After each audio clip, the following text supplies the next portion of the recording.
મિત્રો, આ કેમિકલનો યુઝ કરવા માટે direct ready to use material છે, એટલે એમાં કોઈ પણ જાતની વસ્તુ મિક્સ કરવાની નથી. પાણી મિક્સ થશે નહીં, કારણ કે પ્યોર પ્લાસ્ટિક વર્ઝન છે, એટલે પાણી મિક્સ નહીં થાય, અલગ રહેશે.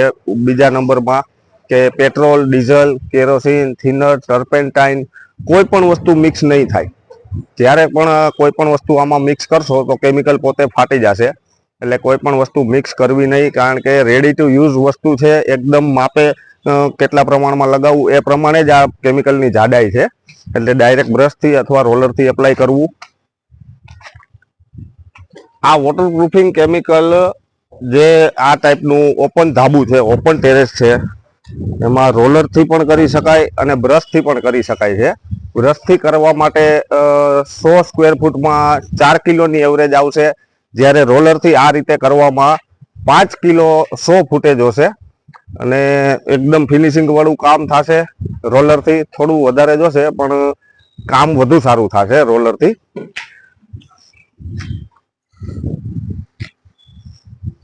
અને ટાઇલ્સ હોય તો ટાઇલ્સના ખાલી સાંધામાં પણ કરી શકાય અને કોઈ પણ જાતના લોઢિયામાં કરી શકાય છે.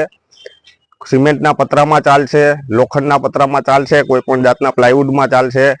અને ખાસ તો વાત એવરેજની જ છે કે એવરેજ કેટલી આવશે, તો એમાં આ પ્રમાણે એવરેજ આવશે કે 5 કિલો હોય તો 100 સ્ક્વેર ફૂટ કવર કરશે રોલરમાં, અને પેન્ટના બ્રશથી લગાવીએ તો 4 કિલોમાં 100 સ્ક્વેર ફૂટ કવર કરશે.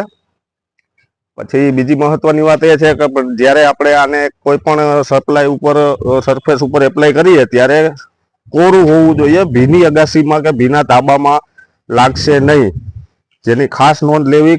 100% સરફેસ કોરી હોવી જોઈએ, બરાબર છે.